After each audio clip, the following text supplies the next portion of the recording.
If you were able to travel back in time 2,000 years and meet one of your ancient ancestors, you'd be able to blow their mind with technology. Imagine what someone living so long ago would think of your mobile phone or your smartwatch. Don't let that thought make you feel superior though, because they might be able to show you a mind-blowing thing or two in return. There's a great deal that we don't understand about the technology of our ancestors, as you're about to find out. The Iron Pillar of Delhi was created more than 1,500 years ago. You'd never guess that by looking at it though, because there isn't a trace of rust on it. That isn't because it's regularly cleaned and polished. It's because it's physically impossible for the pillar to rust. The iron column, which is sometimes called the Ashoki Pillar, stands 22 feet tall. Every inch of those 22 feet is coated in a rust-proof substance called misawite, which prevents the surface of the iron from being exposed to oxygen. Without that contact, rust can't occur. It's so difficult to imagine that the people who made the pillar all that time ago knew how to prevent rusting that most scientists think it was probably an accident. Their best guess is that the misawite formed under freakish, one-off conditions as the hot iron mixed with lime, slag, and damp air while it cooled. Once it became apparent that their pillar was never going to rust, the ancient residents of Delhi looked upon it as a miracle. The idea that this was a happy accident is backed up by the fact that no other rust-proof Indian objects from this era have ever been found. We're staying in India for a moment because we have a very strange carving inside a temple to look at. This is Panchavarnaswamy Temple in Warayur, Tamil Nadu, and it's more than 2,000 years old. That means the carvings on its wall are also, presumably, more than 2,000 years old. And so we have a problem. Here, plain as day, we see a carving of a man riding a bicycle. That shouldn't be possible, because the bicycle wasn't invented until the 18th century. Still though, there doesn't seem to be anything else that this carving could represent. Whatever this person is sitting on has 2 wheels, spokes, a frame, and handlebars. The presence of the bicycle carving inside the temple remains an unexplained mystery. The only plausible explanation seems to be that the temple was renovated during the 1920s. This is around the same time that chain-driven bicycles entered mass production and became popular, so it's possible that an artist of the time thought it was a fine idea to deface an ancient temple by adding bicycle graffiti. That theory isn't proven though, and anyone caught performing such an act of vandalism would likely have faced dire consequences. During the peak years of the Roman Empire, the Romans mastered the art of making glass and concrete. In fact, the concrete they made is vastly superior to the concrete we use today. Portland cement, which is about the industry standard today, would only last for about a century in a marine environment, even if it were to be reinforced with rebar. Compare that to the ancient Roman arches, breakwaters, aqueducts, and other buildings which have remained standing for 2,000 years. Even in highly corrosive salt water, Roman concrete remains intact. That's all down to the way they made it. The Romans combined volcanic ash and lime to create mortar, then mixed it with volcanic rock as aggregate. You can find evidence of this in the construction of the Pantheon, and also Trajan's markets in Rome. Using this mixture means that the Roman concrete that still exists today is full of tobermorite, zeolite, and philipsite. These minerals got there as seawater found its way into the concrete and reacted with the lime and volcanic ash, creating the interlocking minerals and filling void spaces. Exposure to seawater made the concrete stronger, not weaker. As for the reasons we don't use it today, nobody's ever been able to get the mixture quite right since the fall of the Roman Empire. The Inca created hundreds of incredible stone monuments in Peru, and nobody really knows how. In many places, the stones appear to have been sliced through like butter to achieve their current shapes. but that ought to be impossible. What if it wasn't, though? What if our ancient ancestors knew of a way to soften stone by mixing different plants together and applying the mixture to the surface of hard rock? That sounds ridiculous, but it's a suggestion that comes from the Incas' records. Some historians have speculated that the art of softening stone happened not only in Peru but all over the world. Look at the famous handprints of White Mountain in Wyoming, USA. How were they created? Clearly, somebody carved them into the rock, but the carvings are smooth and look like they were left in wet cement. The existence of such a plant mixture would certainly explain how our ancestors were able to move, cut, and shape enormous stones that weigh hundreds of tons. The big question, of course, is what these plants could have been, and where to find them. If they ever existed at all, perhaps they were overused to such an extent that one or more of the species of plant involved in the mixture is now extinct. If you needed a high-quality sword during the Middle Ages, you'd insist that your sword maker fashioned your weapon out of Wootz steel, also known as Damascus steel. It was known as the hardest steel in the world at the time, but its origins go back much earlier than the Middle Ages. It's another Indian invention, and it began there more than 1,000 years before anyone else discovered the recipe and the process for making it. Damascus steel is a type of crucible steel, by which we mean it's made by melting all the ingredients together in a crucible mold and then pouring it into a cast. It's possible that the word Wootz is a corruption of the South Indian word uku, which means steel.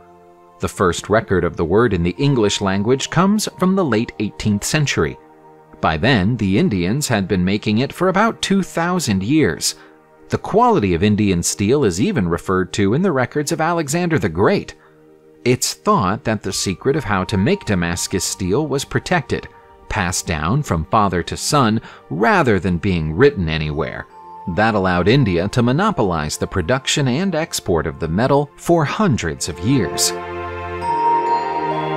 In April 2021, northern Peru struggled with the consequences of a prolonged drought. In an attempt to solve the problem, farmers turned to a gift left to them by their ancient ancestors. Unable to obtain sufficient water via conventional means, the farming community began restoring the network of pre-Columbian stone canals in the region, all of which are more than 1,000 years old. The locals refer to the canals as amulas and believe they were created by the native inhabitants of the Huarochirí province around 1,400 years ago. That dates them to a time not only before the arrival of Europeans, but also before the emergence of the Inca. The cleverly designed canals follow the slopes of the mountains and direct runoff rainwater to areas of permeable rock and soil, where it slowly filters through and fills aquifers before descending into springs weeks or even months later. This is how the indigenous people ensured they had a supply of water long after the rainy season ended. It's thought that restoring the full canal network will take until 2025 at the least, but they've already restored 17 out of the 67 kilometers of canals and created enough water to sustain over 80,000 people for 12 months. This is an ancient solution to a modern problem. Peru contains many fantastic examples of ancient technology, so let's stay there a little longer and talk about Puquidos. It's thought that this hydraulic system was created by the Nazca culture, who were also responsible for the world-famous Nazca lines. From above, this site looks like a spiral carving and could be interpreted as a work of art, but it serves a far more practical purpose than that. The spirals are surface channels, leading to reservoirs and aqueducts beneath the ground. Thanks to the existence of Puquidos, the people who lived here in ancient times had a supply of water they could rely on throughout the dry season. That was especially important in this part of the world because the dry season could sometimes last more than a full calendar year. Such is the sophistication of this water system that archaeologists initially assumed that it must have been created by the Spanish after their arrival in the region, rather than by the people who were here before them, who were assumed to be too primitive to have come up with them. That assumption was both arrogant and racist. The Spanish used this system, but they didn't create it. The ancient Romans were very fond of wine and came up with some innovative designs for wine presses, but they were just as innovative when it came to designing olive oil presses. Olive oil was extremely important to the Romans because they believed it had healing qualities. The personal physician of Emperor Julian once wrote that he used olive oil as a base to make ointments for the emperor, as well as coating plasters in it before applying them to wounds. Roman soldiers, who are known to have been extremely superstitious, often drank olive oil before important battles. The most advanced olive oil press they ever came up with as a civilization was the Trappitum, and the best preserved Trappitum ever discovered by archaeologists comes from the ruins of the city of Pompeii. The press works by pouring olives into the bowl and then crushing them between the two large concave stones attached to the beam. The beam is connected to an iron pivot, and the whole thing was usually secured to a post, which allowed stones to turn inside it. Archaeologists believe they were usually lined up in groups of 3 and produced near-industrial quantities of the prized liquid on a daily basis. We know that the odometer is an ancient invention, but we don't know which ancient inventor to credit it with. Heron of Alexandria includes a design for an odometer in his manuscript Dioptra, and claims the invention as his own. But Vitruvius also produced an odometer design about 2,000 years ago, and might have based his work on a design created even longer ago than that by Archimedes. The first working model, though, was almost certainly based on the Vitruvian design. It's both incredibly simple and incredibly clever. The Vitruvian odometer is, in essence, a wheelbarrow with one large, hollow wheel full of pebbles. Each time the wheel turned, it dropped a pebble into the wheelbarrow. If you knew the circumference of the wheel, you could work out how far you'd traveled by multiplying the circumference by the number of pebbles in your wheelbarrow. This basic method made it possible to calculate the exact distance between 2 points for the first time. This was hugely useful to the Roman military, but it was just as useful for map makers. The accuracy of maps improved enormously after the introduction of the odometer. By this stage in the video, we should all be very clear that our ancient ancestors were capable of more than we generally give them credit for. Surely, though, they couldn't have come up with a way of refrigerating food. Actually, they did. You might think that it's impossible to create a refrigerator without electricity, but you'd be wrong. The Persians had refrigerator units 2,400 years ago, and they called them yakhchals. There's a clue to their purpose in the name, which translates into English as ice pits, but it's a bad translation. Yakhchals aren't pits. They're more like giant tents. The Persians built their yakhchals 60 feet high and channeled water into them from nearby springs. The water was then cooled by using wind catchers, and a cooling system based on evaporation removed heat and moisture. To finish things off, the exterior of each yakhchal was coated with thick layers of sand, clay, egg whites, and goat hair to reflect the heat of the sun and ensure the contents remained chilled.